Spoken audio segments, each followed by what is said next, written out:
নমস্কাৰ পুনৰবাৰ সকলোকে আন্তৰিক স্বাগতম জনাইছোঁ মই আজি আপোনালোকৰ সৈতে ক্লাছ 6ৰ বিজ্ঞান যিখন কিতাপ আছে নতুন কিতাপ আহিছে সেই কিতাপখনৰ চেপ্টাৰ 1ৰ আটাইকেইটা কুৱেশ্যনৰ এনচাৰ ইয়াত দি দিম মই আপোনালোকে এই ভিডিঅ'টোৰ মাধ্যমেৰে যি এক্টিভিটি কেইটা আছে এইটো ক্ৰিয়াকলাপ দেখিছেনে 1.1 এইকেইটা কুৱেশ্যনৰ মই এনচাৰ দি দিম আপোনালোকে ভিডিঅ'টো ধৈৰ্য সহকাৰে চাব আৰু এটা লাইক কৰি দিব লাইক কৰাৰ ক্ষেত্ৰত কৃপণালি নকৰিব ভিডিঅ'বোৰ বহুতে চাই কিন্তু লাইক নকৰে লাইক কৰাৰ ক্ষেত্ৰত কৃপণালি নকৰিব এতিয়া সব ফাৰ্স্ট যেটো এক্টিভিটি আছে সেই উত্তৰটো আপোনালোকে লিখি লওক এতিয়া যে এটা ঘটনা লক্ষ্য কৰিছানে যি বিজ্ঞান নহয় এই টাইমত এনে ঘটনা উল্লেখ কৰাচোন এই কুৱেশ্যনটোৰ এটো ইয়াৰ উত্তৰটো তোমালোকে ইয়াৰ পৰা লিখি লোৱা এটা উত্তৰ বুলি দি দিবা দি ফেলা তোমালোকে এইখিনি এনসাৰ লিখি দিবা ফলত কিছুমান এনে অবৈজ্ঞানিক বা বিজ্ঞান আবেক্ষণ ঘটনা উল্লেখ কৰা হল মই ধুনীয়াকৈ দি দিছো তোমালোকে পঢ়ি পঢ়ি লিখি লবা আত্মা দেখাৰ ঘটনা বহু লোকৰ দাবী থাকে যে তেওঁলোকে আত্মা বা ভূত দেখিছে গন্ধ পাইছে বা আৱাজ বা শব্দ বুলি দিব পৰা শব্দ শুনিছে বিজ্ঞানে এইবোৰ হেলুচিনেশ্যন বুলি ব্যাখ্যা কৰে ভূতৰ চিনেমাত গমে পোৱা আপোনালোকে হেলুচিনেশ্যন বুলি শব্দটো হয়তো শব্দ পাই আছে কিন্তু সকলো ঘটনা একে ব্যাখ্যা নাই সাধুসন্তৰ অলৌকিক শক্তি এইটো এটা তোমালোকে দিব পাৰা তাৰ পিছত তোমালোকে দিব পাৰা কিছু সুস্থ হোৱাটো অলৌকিক কিছুমান ৰোগী কি দি আছে যিসকলৰ চিকিৎসকে মানে আশা নোহোৱা ৰোগত আক্ৰান্ত হৈ আছিল আৰু হঠাৎ সুস্থ হৈ পৰে তাৰমানে কিছুমান কেনেকুৱা হয় এনেকুৱা বিজ্ঞানসন্মত মানে অলৌকিক ঘটনা আছে কিছুমান যিসকল মানে ৰোগীয়ে চিকিৎসাটো ঠিক কৰিব নোৱাৰে কিন্তু হঠাৎ মানে কি হৈছে ৰোগীজন মানে কিছু অলৌকিক কিবা কাৰণে ঠিক হৈ যায় এনেকুৱা ঘটনা শুনিছা চাগে গতে পুনৰ পূৰ্বানুভূতি বা আগতে কি অনুভৱ কৰা কিছুমান লোকৰ দাবী আছে যে তেওঁলোকে কিবা ভয়ংকৰ ঘটনা ঘটাৰ আগতে সপোন বা অনুভূতি পাইছিল এনেকুৱা ধৰণৰ দাবী কৰিব বিচাৰে এইবিলাকৰ বিজ্ঞানিক ভিত্তি নাই যদিও এনেকুৱা ঘটনা তোমালোকে দেখি থাকা এইখিনি উত্তৰ তোমালোকে লিখি দেবা আৰু বুজি পোৱাত শিক্ষকক সহায় ল'বা লিখি উত্তৰ দেখাবা শিক্ষকে তোমালোকক বুজাত সহায় কৰিব এতিয়া তোমালোকৰ চোৱা ক্ৰিয়াকলাপ 1.2 আছে এইটোৰ উত্তৰ বিজ্ঞানসন্মত পদ্ধতি ব্যৱহাৰ কৰাত লক্ষ্য কৰিছেনে ইয়াৰ উত্তৰকেইটা তোমালোকে ইয়াত চাই লোৱা বিজ্ঞানসন্মত পদ্ধতি হৈছে সমস্যাৰ সমাধান কৰিবলৈ বিজ্ঞানীসকলে ব্যৱহাৰ কৰা ধাৰাবাহিক প্ৰক্ৰিয়া তুমি হয়তো দৈনন্দিন জীৱনত কেতিয়াবা নিজেও এই পদ্ধতি অৱচেতনভাৱে ব্যৱহাৰ কৰা দেখিছা তলত কিছুমান উদাহৰণ দিয়া হৈছে ৰান্ধনী এইখিনি লিখি লোৱা তোমালোকে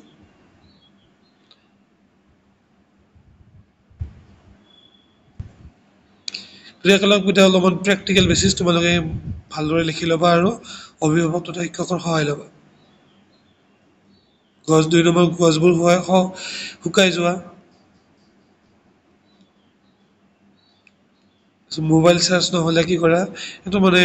দৈনন্দিন জীৱনৰ ঘটনা তোমালোকক দি দিছোঁ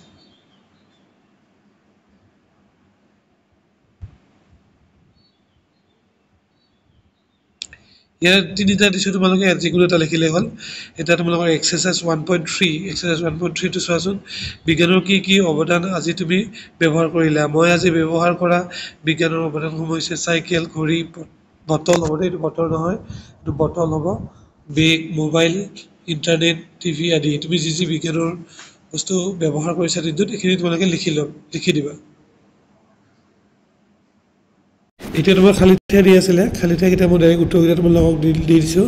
বিজ্ঞান হ'ল পৰ্যবেক্ষণ আৰু পৰীক্ষাৰ জৰিয়তে লাভ কৰা জ্ঞান এইটো দি দিবা তাৰপিছত 2 নম্বৰটো দি আছে পৰ্যবেক্ষণ আনুমানিক এইটো আনুমানিক আৰু পৰীক্ষাই এই বিজ্ঞানসন্মত পদ্ধতি তাৰপিছত 3 নম্বৰটো উত্তৰ দিবা বৃদ্ধিৰ বাবে আমি খাদ্য খাওঁ তাৰপিছত 4 নম্বৰটো উত্তৰলৈ তুমি লিখিবা পাঞ্জাৱত প্ৰধানকৈ মানুহে ৰুটি খায় আৰু 5 নম্বৰটো কি থাকে কম্পাছত কি থাকে আছিলে দেশ থাকে কম্পাছত কি থাকে চুম্বক থাকে এটা শুদ্ধকেইটা তোমালোকক টিক মাৰ্ক দিব দিছে কোনটো শুদ্ধ চোৱাচোন